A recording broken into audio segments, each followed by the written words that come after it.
সরাসরি কোরআনের তাফসীরের দিকে চলে যায়। আল্লাহ রাব্বুল আলামিন সূরা আম্বিয়ার 41 নম্বর আয়াতে কি বলেন? وَلَقَدِ اسْتُهْزِئَ بِرُسُلٍ مِّن قَبْلِكَ فَحَاقَ بِالَّذِينَ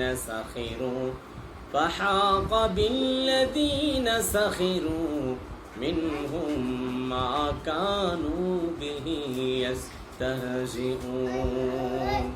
আল্লাহ তাআলা বলেন, আপনার পূর্বে অনেক রাসূলের সাথে ঠাট্টা বিদ্রুপ করা হয়েছে, নাউযুবিল্লাহ।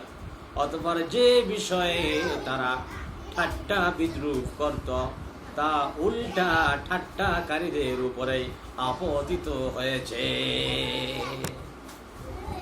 এখানে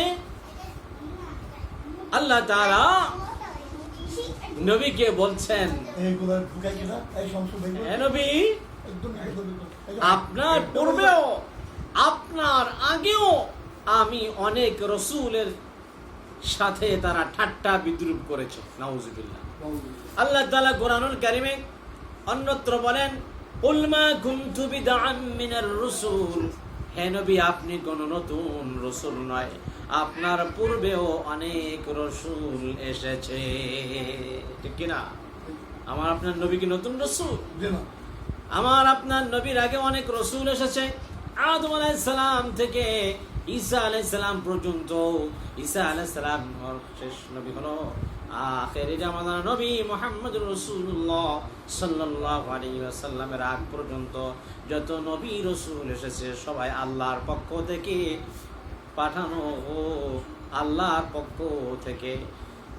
আল্লাহ তাআলা যাদেরকে নবুয়ত দিয়েছেন তারাই নবুয়তি পেয়েছেন, তারাই নবী হয়েছে, তারাই রাসূল হয়েছে। সুতরাং আল্লাহ তাআলা বলেন, কুল মা কুনতু বিদআম মিনার রাসূল, নবীজি আপনি বলেন আমি কোন নতুন রাসূল নই। সুবহানাল্লাহ। আল্লাহ শেখাচ্ছে, নবীজি আপনি আপনার উম্মতের সামনে ঘোষণা করে দেন, স্পষ্ট করে বলে দেন, আমি কোন নতুন রাসূল নই, আমার আগেও অনেক রাসূল এসেছে।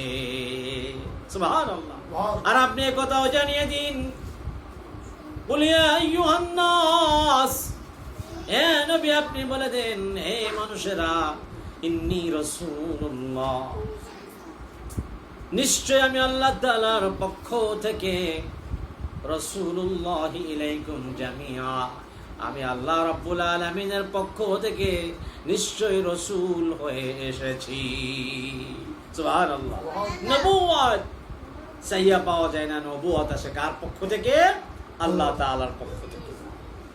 নবুয়ত ভোট দিয়ে কেনা যায় না, নবুয়ত টাকা দিয়া ঘুষ দিয়া কেনা যায় না।